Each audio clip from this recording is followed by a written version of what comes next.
ये लोकतंत्र नहीं, ये राजतंत्र है। और इस तरह आप एक काम करने वाले व्यक्ति को अगर आगे परेशान करोगे तो कैसे होगा।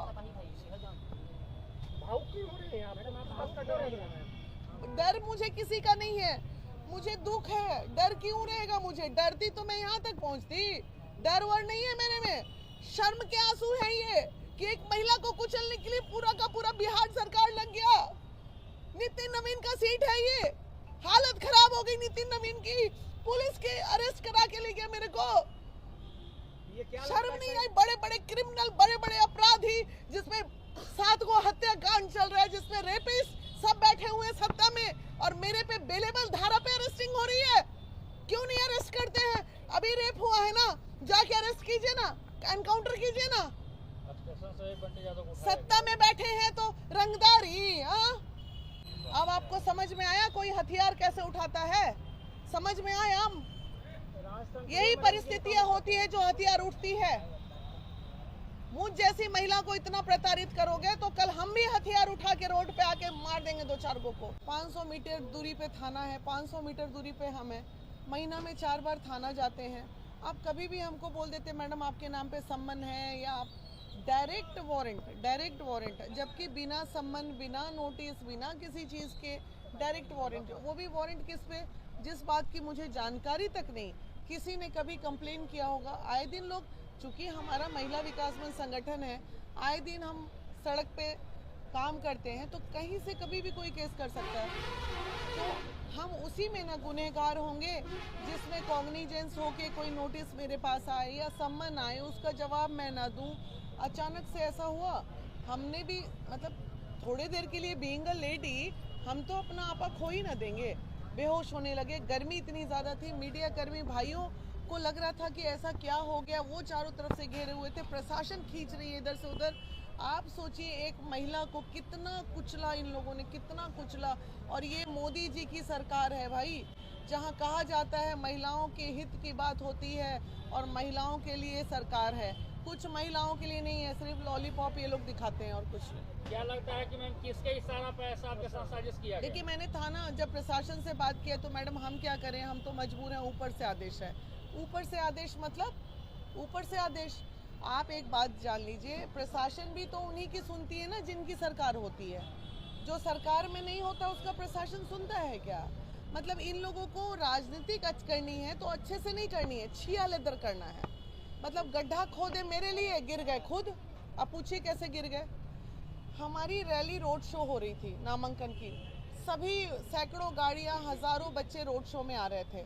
इन्हें लगा कि हम भी उसी में हैं, जबकि हम 10 बजे अपने नामांकन करने के लिए 5 लोगों के साथ अंदर थे।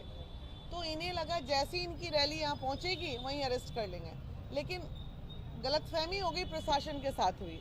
प्रशासन को लगा कि मैं अभी नामांकन करने जा रही हूँ, जबकि मैं नामांकन करके निकल रही थी, तब इन लोगों ने मेरे को अरेस्ट किया। इस केस के बारे में आपको पहले से कोई जानकारी नहीं? कोई जानकारी नहीं भैया, कोई नहीं। रहती तो कोई पागल है क्या कि उसमें मेंशन नहीं करता। जब मैंने अपने 4 केस को मेंशन किया है उसमें नॉमिनेशन के पेपर में, तो 5वें का नहीं करती।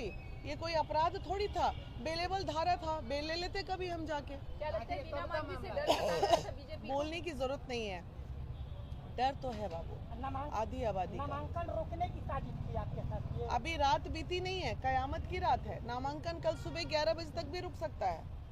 आप बहुत ज़्यादा खुश नहीं हो सकते हैं। हम कुछ भी लकूना लगा के ये लोग नामांकन रद्द कराने के लिए अपनी एड़ी चोटी एक करेंगे। कर ले, लोकतंत्र की हत्या कर लो।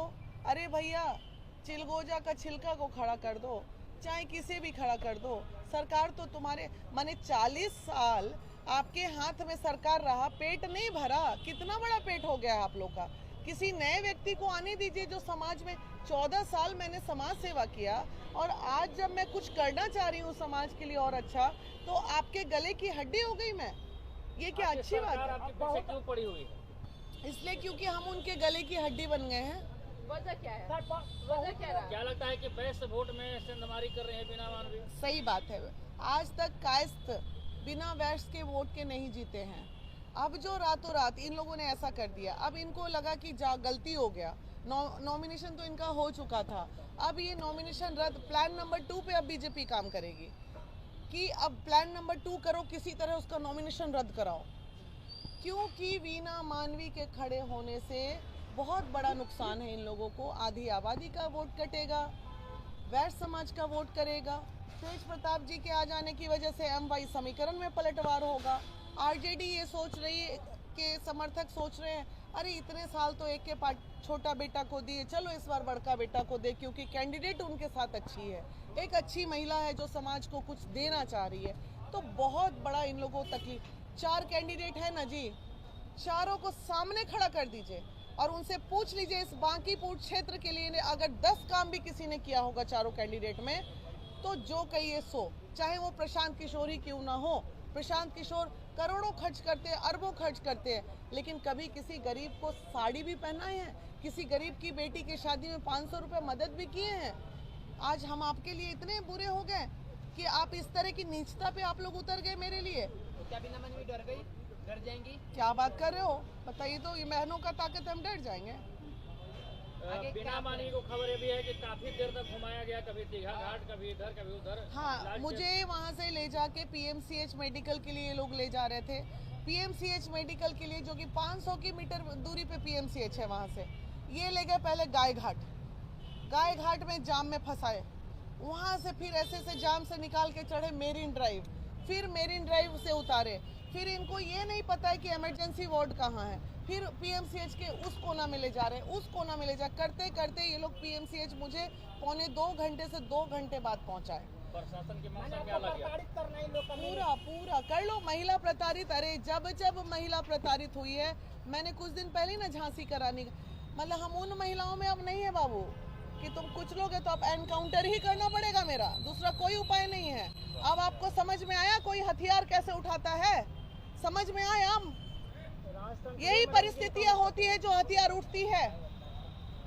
मुझ जैसी महिला को इतना प्रताड़ित करोगे तो कल हम भी हथियार उठा के रोड पे आके मार देंगे 2-4 को, तब क्या होगा?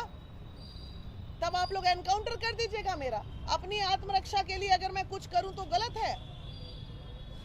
आपके हाथ में सत्ता है तो इसका मतलब कुछ भी अंधेरगर्दी चल रहा है क्या?